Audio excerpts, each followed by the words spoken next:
Welcome to the Reality Taboo, where no topic is off limits.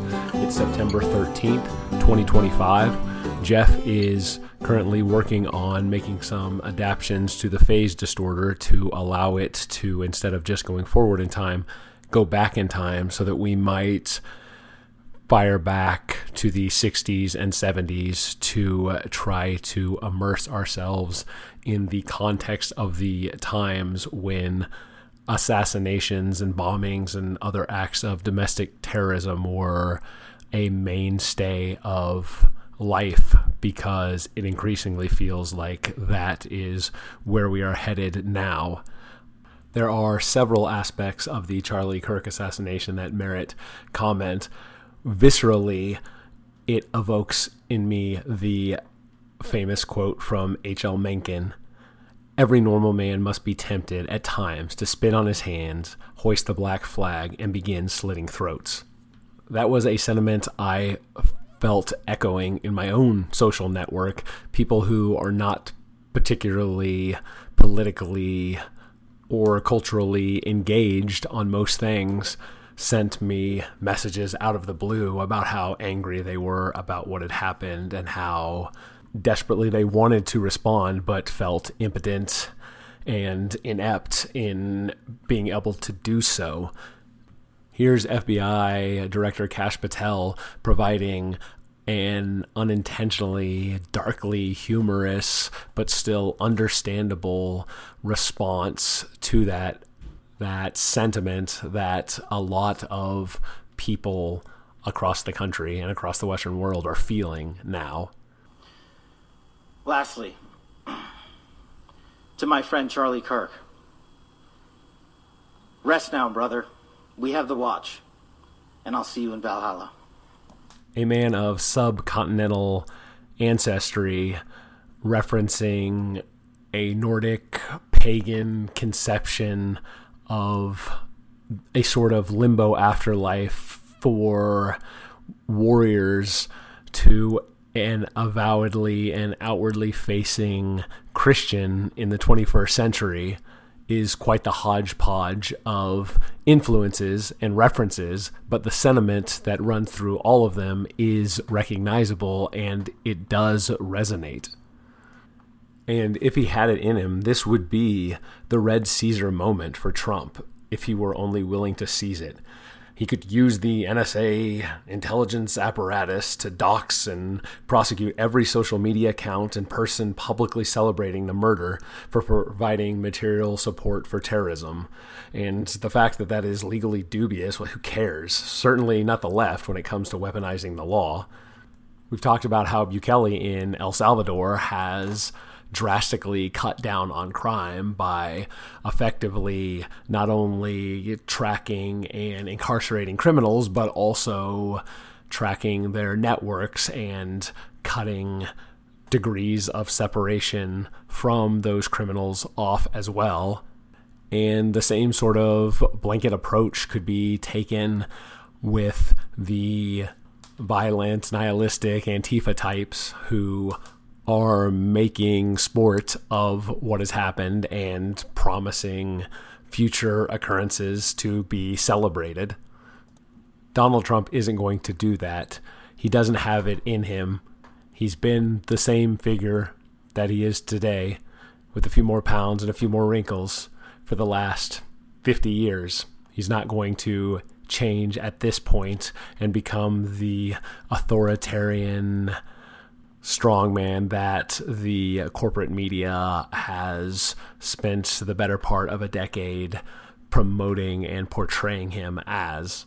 If there is a power broker within the Trump administration who has the Pinochet or the Franco energy in him, though, it's Stephen Miller. Here he is articulating how this event could be used potentially as a hammer against the managerial state and against some of the old elites that this new elite insurgency is breaking from. And let me tell you something I'd not share with anybody, but the last message that Charlie Kirk gave to me before he joined his creator in heaven was he said that we have to dismantle and take on the radical left organizations in this country that are fomenting violence. That was the last message that he sent me before that assassin stole him from all of us. And we are going to do that under President Trump's leadership. I don't care how. It could be a RICO charge, a conspiracy charge, conspiracy against the United States, insurrection, but we are going to do what it takes to dismantle the organizations and the entities that are fomenting riots, that are doxing, that are trying to inspire terrorism, and that are committing acts of wanton violence. It has to stop. And my message is to all of the domestic terrorists in this country spreading this evil hate: you want us to live in fear? We will not live in fear, but you will live in exile. Because the power of law enforcement under President Trump's leadership will be used to find you, will be used to take away your money, take away your power, and if you've broken the law, to take away your freedom, Sean. In Imperial Rome, what followed exile was often assassination. And if Stephen Miller were to include that tidbit, it wouldn't particularly perturb me.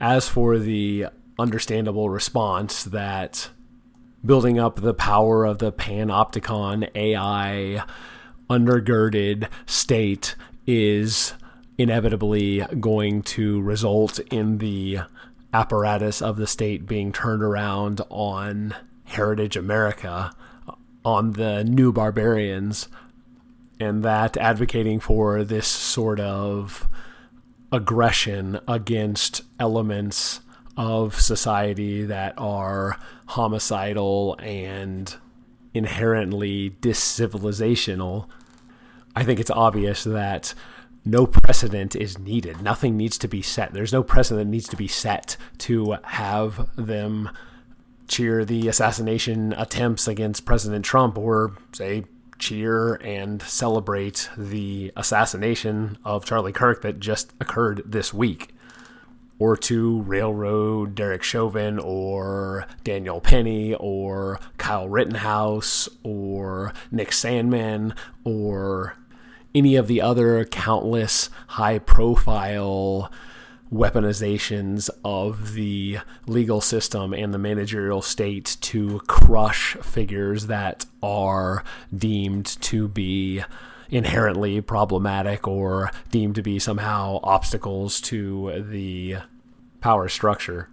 They've already shown that there are no inhibiting principles that guide them, that keep them from doing these sorts of things, from blatantly lying about and intentionally railroading people for things that they didn't do, for things that they didn't say, for crimes that they didn't commit, up to and including brutal, cold-blooded assassinations, all the while inverting the truth, the reality on the ground entirely, and creating the perception that George Floyd is the one who needs to be afraid in modern America, but Charlie Kirk or some pretty white prole on a subway has nothing to worry about. There is no Mount Doom to throw the ring in. The cat is out of the bag, to mix metaphors horribly. There is no destroying this thing. It's either you grab it and wield it, or you have it wielded against you. And the hour is getting pretty late for Heritage America. This very well looks to be the last chance, potentially, that Heritage America has before what happened to Charlie Kirk becomes, if not something explicitly ordered by the powers that be, at least something that is tacitly permitted without much fuss, without much to stop it. There is, speaking of Heritage America, there is a very humanizing aspect of what happened to Charlie Kirk. The video montage of him interacting with his children has been understandably making the rounds in the wake of his murder, and as any parent of young children knows, young kids are unfailing in their candor, in not just the candidness of what they say, but also how they act and the emotions that they express. And they also tend to be bashful around unfamiliar environments, around adults that they don't know. And so to see his 3-year-old daughter running up to him on the set of a Fox News show and jumping up on him and giving him a big hug, that reveals a genuine love that his children had for him. And that is not something that can be faked. For a counterexample of that, the famous or infamous 2016 Republican presidential primaries, Ted Cruz was boarding or exiting a campaign bus, and he tried to interact with his daughter, and it was clear that she had very little respect or natural affection for him. And there really is no power dynamic more unbalanced, more uneven than between that of a legal guardian, a parent, and a young child. And so in that situation, while it's biologically, of course, understandable for the parent to show service and devotion to the child, in the current year, it's certainly not necessary to do so. And in an increasingly attention-based economy, there are a lot of seeming costs to taking the time out from doing whatever it is an adult wants to do to gratify his own ego or recreational desires, whatever it may be, instead of showing kindness and patience and love and engaging with his young children. It offers a window into the character of a person more clearly than just about any other relationship can.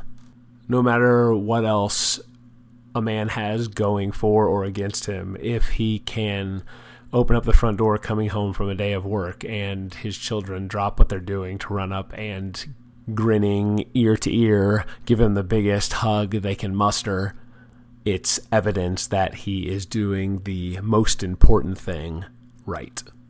That doesn't mean he was doing everything right, though. Charlie Kirk's shtick was the whole prove me wrong approach, where he would go to college campuses, generally hostile territory, and engage in argumentation, highly stylized argumentation with the locals there who are marinating in an environment that is largely sympathetic to what happened to Charlie Kirk this week, where the battle of ideas is permitted to operate. The right, particularly the Buchananite paleo-conservative right, is winning because that is where the veracity is. That is where the truth resides. The mainstream right at this point is almost indistinguishable in the things that they're saying and the arguments that they're making from American Renaissance or V-Dare a decade ago. In the case of Charlie Kirk in particular, he got groiped by the Nick Fuentes-led groipers years ago and has subsequently moved more and more in the paleo-conservative direction. But when the war is between words and swords, swords prevail, and that is what has happened here. Kirk was winning the argument, but the time for words is rapidly passing. This brief experiment in Western liberalism is fading. It's dying out. And though many heritage Americans like to tell ourselves that this is America's legacy, this is America's founding, even in the American context, it's hardly the norm. After all, what is the argument we often hear about political dissolution, about secession? It's that, well, that was solved in the 1860s with the American War Between the States or the American Civil War, that question was answered. It was answered by bullets and bayonets and cannonballs and 600,000 plus people bleeding out in a way not dissimilar to how Charlie Kirk met his end. And that is still positively looked upon, if unfortunately tragic, still something that was the right outcome that the nation needed to progress forward. As for the riposte that Charlie Kirk has expressed a lot of support for the state of Israel over the years and what Israel is doing with American bankrolling and American political and cultural and economic power undergirding it is orphaning tens of thousands of Palestinian children by killing their parents, or even worse, as horribly tragic as what happened to Charlie Kirk is, an even worse fate is befalling many residents of the Palestinian territories now, in that it's not only the parents that are dying, leaving orphan children, but it's often parents who have to bury their own babies, which is something on a human emotional level that is even worse than what happened to Charlie Kirk, because love rolls downhill. As much as you love your parents, they love you even more, and as much as you hope that your children love you, you love them even more than they love you. And I understand that sentiment. I have sympathy for that, but I don't have the same level of empathy that I do with Charlie Kirk, because I don't have leapfrogging loyalties. I don't have a sense that Palestinian Muslims on the other side of the globe are as close to me as nuclear family-driven heritage Americans like Charlie Kirk. Also, there are a lot of negative consequences of living inside the geographic borders of a crumbling world empire. But one of the benefits, putatively, should be that the sort of brutal, cold-blooded, public assassinations that characterize much of the rest of the world are something that people living inside the empire itself are not subjected to. And so it is, on a visceral level, angering, and something that cries out for a sort of response, no matter how harsh it has to be, to ensure that these sorts of things don't happen subsequently and with increasing frequency.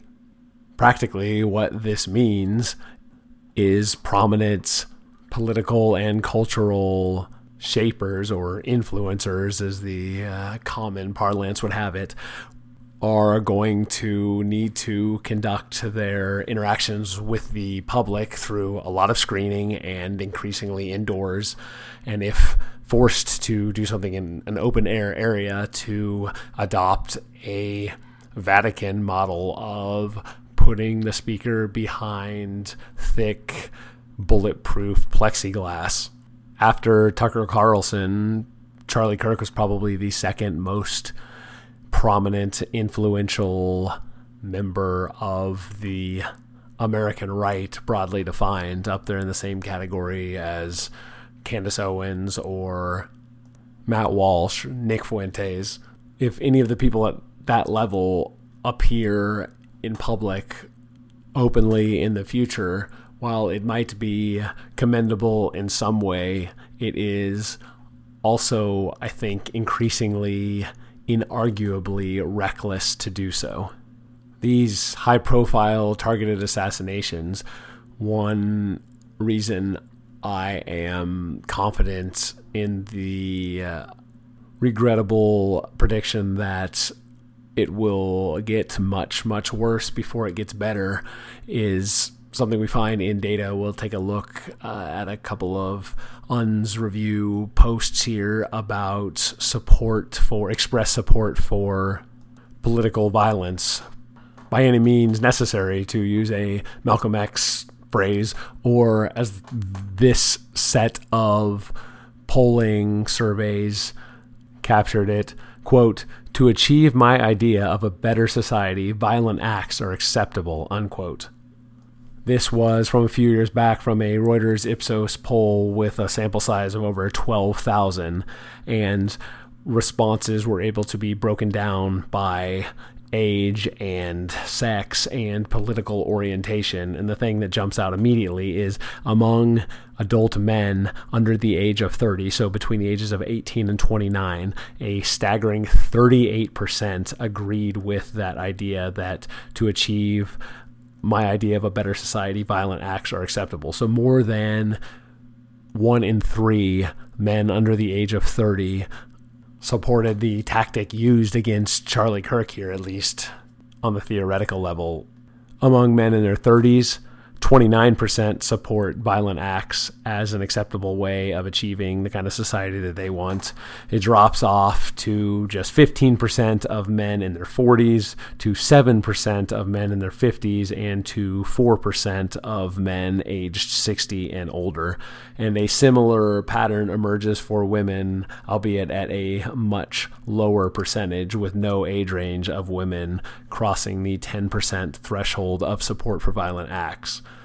And so if it seems as though there is a striking number of posts in your social media feed offering mordant and grisly celebrations of what happened to Charlie Kirk, let this help you understand why. There are millions, tens of millions of Zoomers and millennials who are tickled to see this sort of violence becoming more commonplace and becoming more normalized.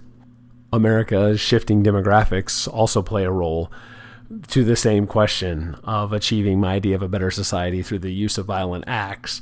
Among whites, 9% assented to that assertion, while 16% of blacks did, and 20% of Hispanics. 12% of Asians, and 8% of Jews, and 28% of Muslims. So Muslims, Hispanics, blacks, significantly more likely to support violent acts as a means of changing society than whites and Asians. It is more of a sun people than an ice people thing, to use John Darbisher's nomenclature. As far as political orientation goes, at first blush, there isn't much difference, with 13% of Republicans and 12% of Democrats expressing support for the use of violence to achieve a society, a desirable society as they view it. But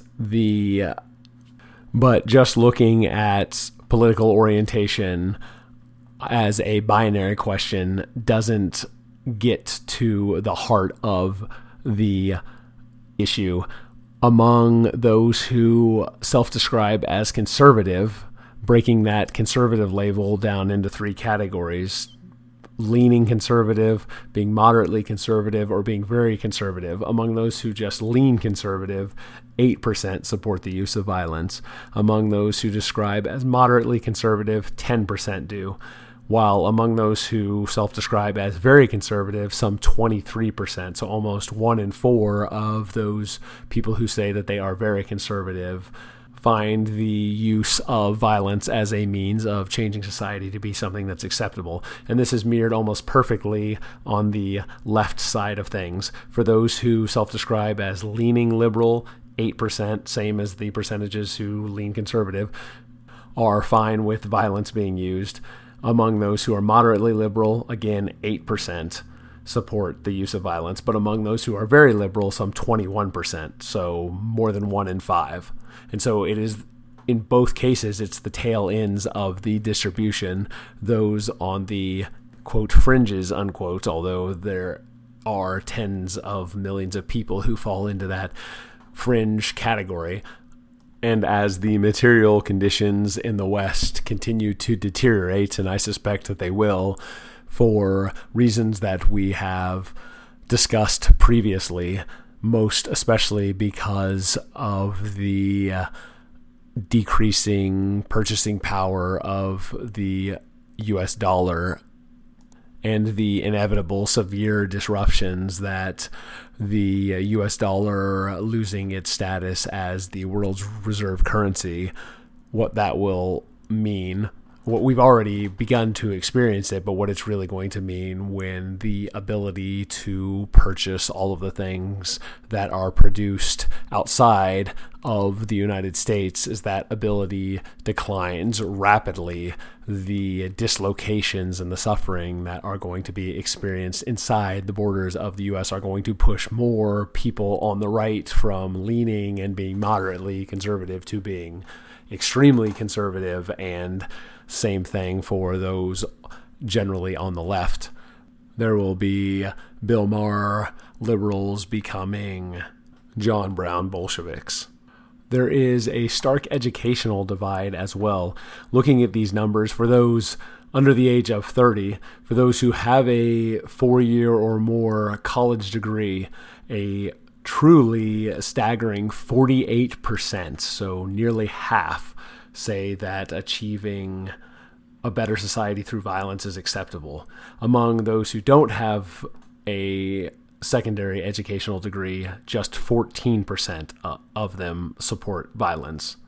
Among adults in their 30s, the college degree holders are more likely to support violence, with 25% supporting it compared to 16% of those without a college degree. So there is the same tendency for the college educated to be more supportive of violence there, but it's not to nearly the degree as it is with the Zoomers who are coming on the scene. And many of them are being radicalized by the economic conditions that they're finding on the ground. These are over-socialized, over-educated young people with very little earning power capacity, enormous debt loads, and a housing and family formation environment that is hopefully out of reach for many of them, given the lack of skills that they possess and the inflated sense of entitlement they have,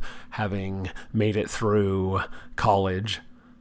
Granting for the moment that there should, I think, be an inherent skepticism in identifying the alleged perpetrator of the assassination of Charlie Kirk. The suspect that is being put forward now is 22 years old, supposedly having scored a 34 on his ACT, and so exactly fitting the profile of that highly educated young male, although he is white, so not perfectly tracking with the tendencies laid out previously, but still a young college-educated man. That is the profile of someone who is supportive of these violent acts to achieve a perceived desirable society.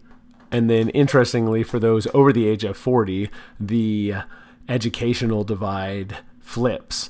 Among those in their 40s, it's 10% of the college educated and 11% of those without a degree, so almost indistinguishable, although those without a degree are slightly more supportive of violence. And then among those in their 50s, just 3% of those with a college education support violence, while 6% of those without a degree do, and among those aged 60 and over, just 2% with a college degree support the violence, and 4% of those without a degree support violence as a means of achieving political or cultural ends. And though it's not a perfect proxy, college education serves as a pretty good indicator of higher status as an aspirational mark that people want to achieve. And so we can see that the zeitgeist is changing here. The boomers and Xers, those at the top, those with college education, largely abhor the idea of violence as a means of achieving political change, while those of lower status without education are a little bit more amenable to it. But that is flipping entirely on its head among millennials, and especially among Zoomers, and probably even more so among the generation Alpha that comes after the Zoomers.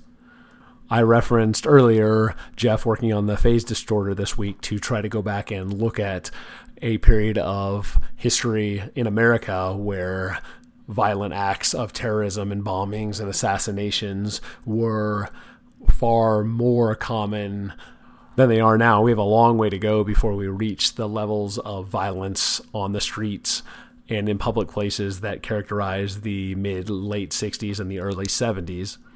And so maybe this is a lesson that society has to relearn again. The boomers, despite being often blamed for the degradation of American society that the 60s ushered in, were mostly not even old enough to drive cars, and many of them were still walking around in diapers when the cultural upheaval of the 60s really got underway. It's the generation prior to the boomers that are largely responsible for the violence that characterized American public life in the 60s.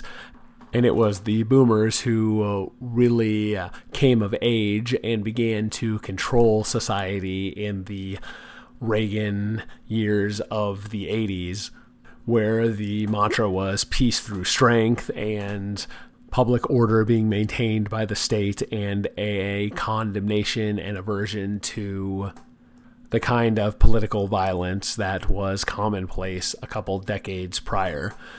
Ronald Reagan became a hero even more than he already was after the assassination attempt against him that was foiled. And there was strong bipartisan opposition to that sort of extrajudicial killing. As far as the more immediate political fallout and consequences from the Charlie Kirk assassination, there are, as I alluded to earlier, a lot of celebration, particularly among those who have a lot of concern about what Israel is doing in the Levant to the Palestinians, saying that Charlie Kirk had this coming, that he was supporting the worst genocide of the 21st century, that Netanyahu and the Israeli government are a band of war criminals, and so anyone who provides support and cover for them deserves whatever they have coming to them, because whatever they have coming to them isn't close to the amount of suffering that the Palestinians have been subjected to involuntarily over the last, not just decades, but generations. And on some level, I grok that. As a practical consideration, though, Charlie Kirk was moving. He for one thing, he was 31 years old and had shown a willingness to have his positions evolve over time as he was convinced of the rightness of certain positions and was willing to shift away from things that he had previously expressed support for. And perhaps the most salient issue of all of those that his position had been shifting on in the recent months and years was on the question of Israel, and particularly on the question of America's material and moral cover support being provided to Israel, and what Israel was, the Middle Eastern policy that Israel was conducting with the effective American endorsement. And so even from a pro-Palestinian perspective, if you have an animus towards Charlie Kirk for the things that he said and done and supported in the past, the fact that one of the most influential conservative figures, and one that also isn't just influential in terms of the perceptions and perspectives of the proletariat, grassroots right, like someone like Nick Fuentes is, but also with a lot of access to power and to elites and elite shaping institutions, to the extent that the new elite insurgency gave the right some access to that. Charlie Kirk was front and center, more connected than probably just about anyone else on the right.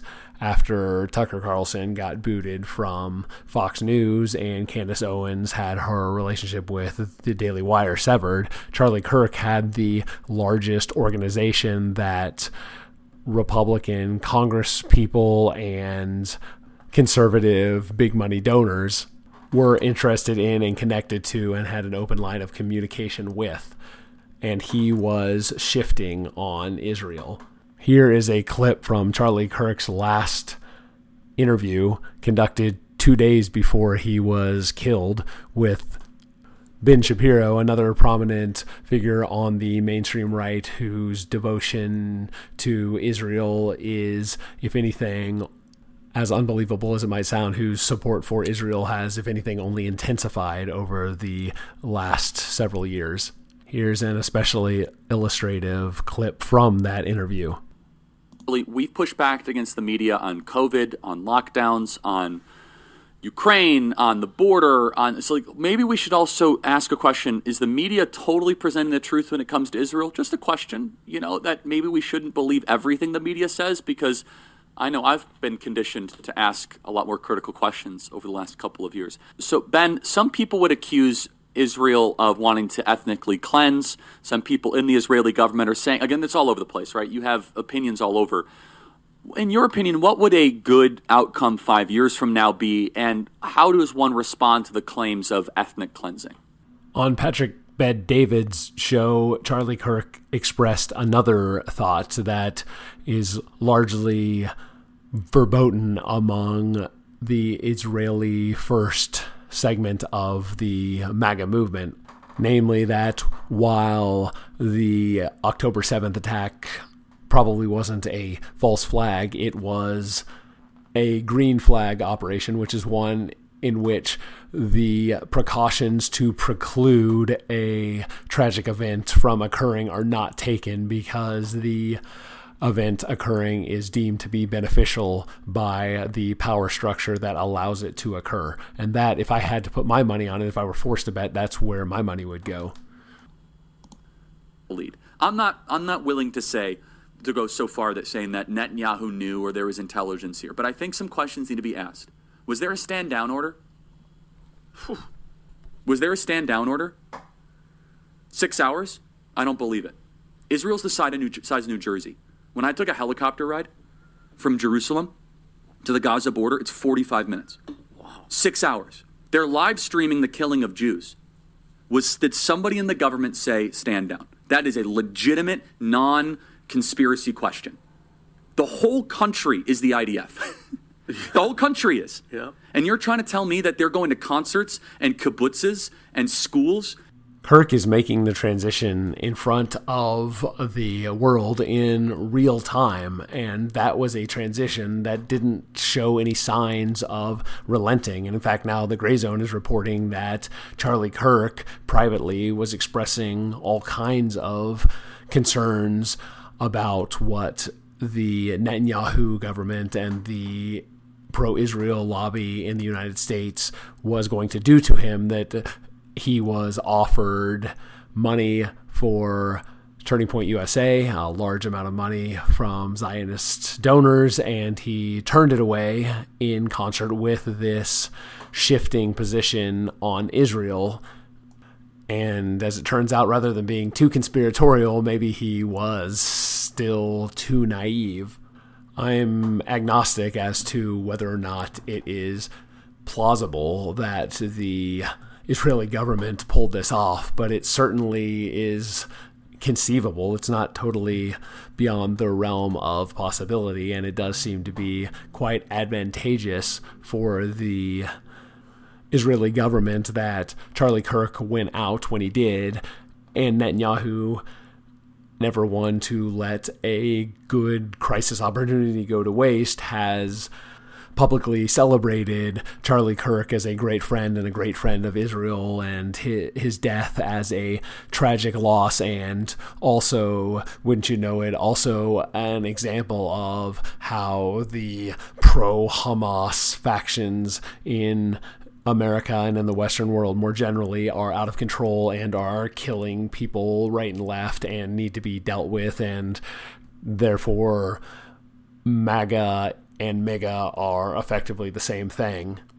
And so just as Charlie Kirk, one of the most influential, especially among younger Americans, where among younger Republicans, support for Israel is dipping most alarmingly, that he is able to be in death portrayed as a champion of Israel because he was an unquestioning champion of Israel earlier in his career, and as he was shifting away from that before the shift became widely known, widely publicized, he gets rubbed out, and now his legacy, if it is not actively and vigilantly maintained by his surviving supporters, will be one that is remembered as an Israel first warrior, when in fact at the height of his popularity he was increasingly beginning to question the American-Israeli relationship. And that Ben Shapiro, of all people, is trying to insert himself as the torchbearer of Charlie Kirk's Turning Point USA, that Shapiro is positioning himself as the successor, really is a tragedy for the Palestinian people. And so just mindlessly celebrating Charlie Kirk's death seems like an unnecessary own goal among Palestinian supporters.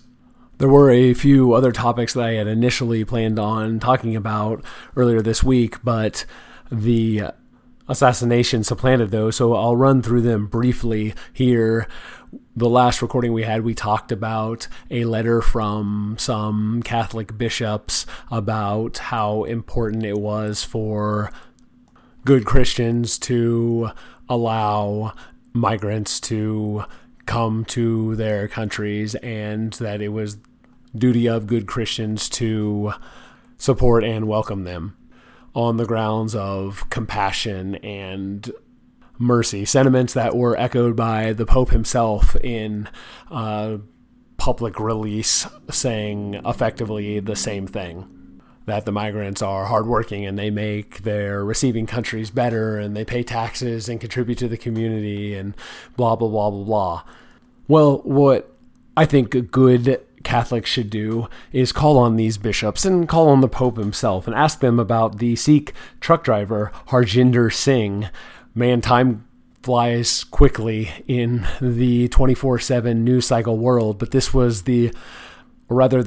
the Sikh illegal alien residing in the United States who tried to pull a U-ey on an interstate, 6-lane interstate, and caused the death of 3 people because of his recklessness and unfamiliarity with civilized Western traffic laws. Singh's lawyer tried to gin up sympathy for his client, even though he's an illegal, saying that, quote, Harjinder came to America to build a new life with hard work and dignity, unquote.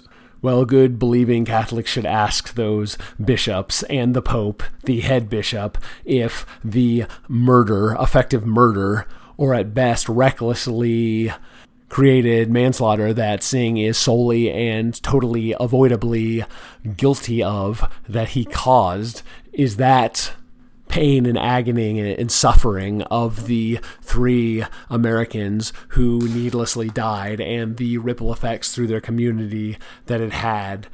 Is that the kind of compassion that they're talking about? Is that the kind of mercy that they want shown? Is that what they read when they read Timothy 5:8? Anyone who does not provide for their relatives, and especially for their own household, has denied the faith and is worse than an unbeliever.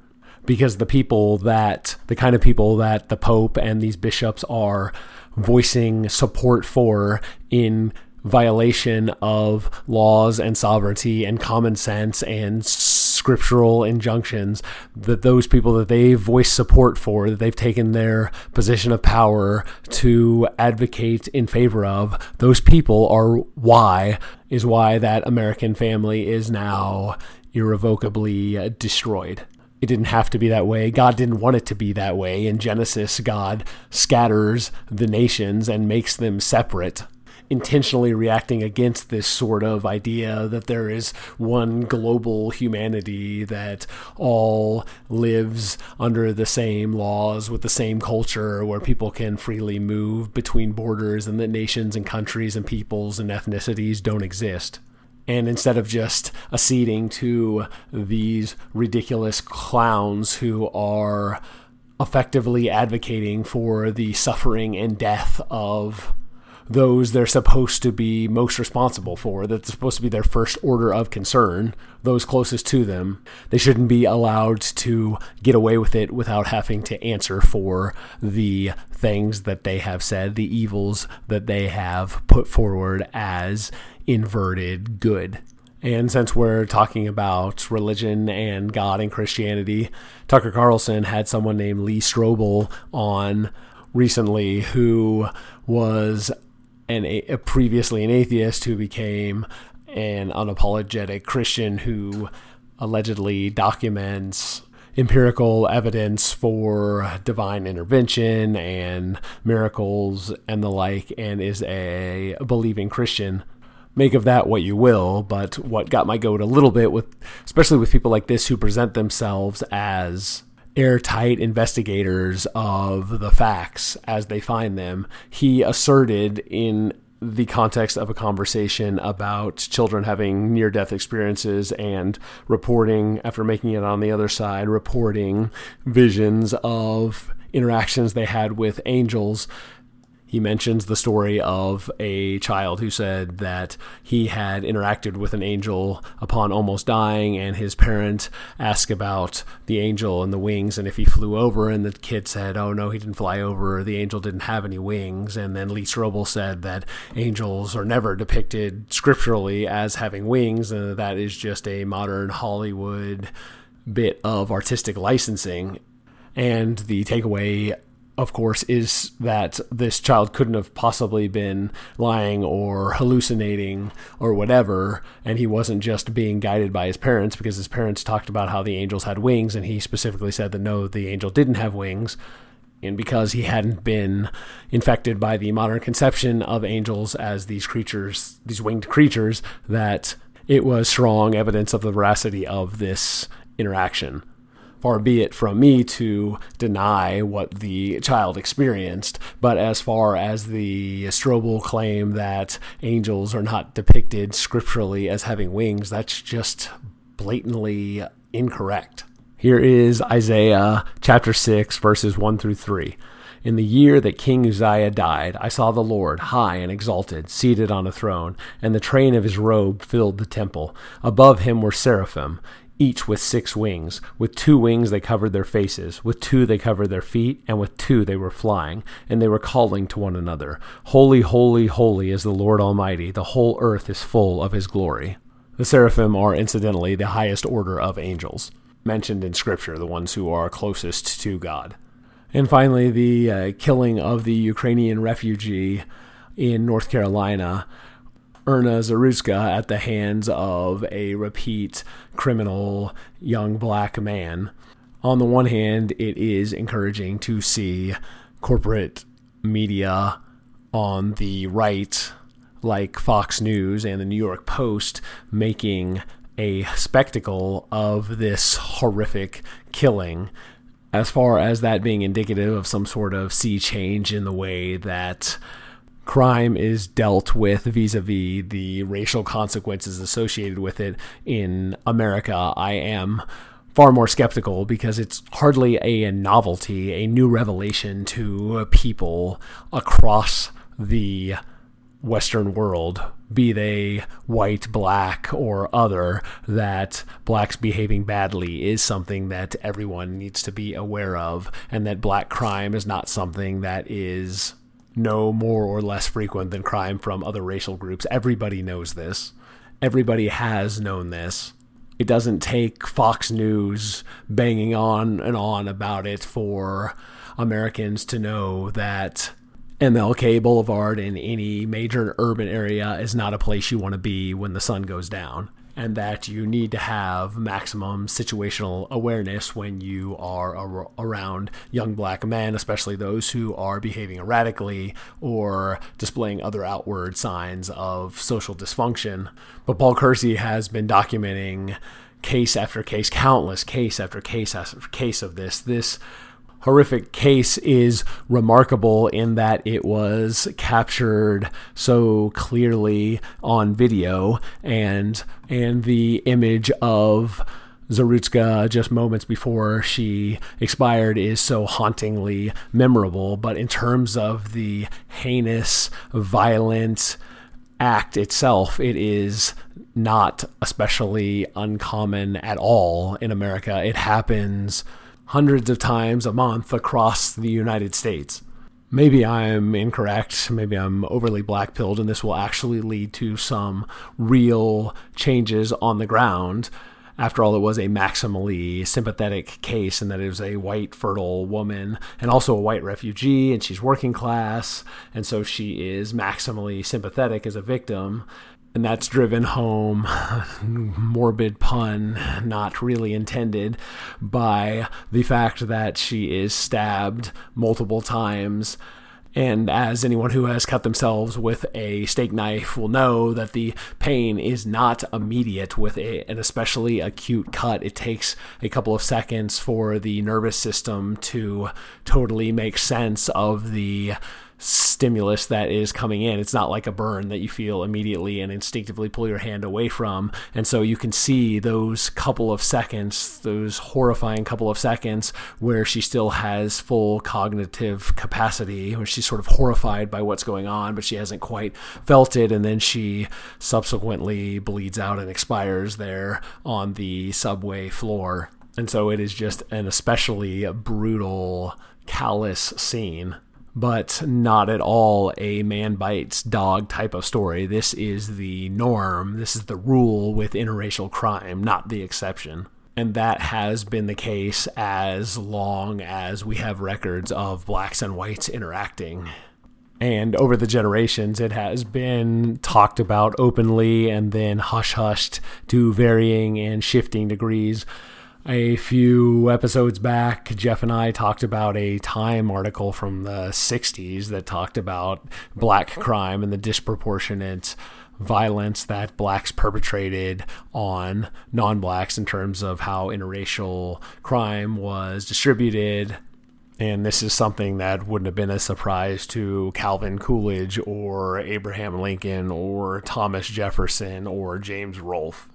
Everyone who pays attention to these things is aware of them, because it is without a zealous adherence, blind adherence to ideology, is almost impossible not to notice just in the course of living and seeing events take place and be reported on. And that not so uplifting note will close us out for today. Thanks for listening. We'll talk to you next time.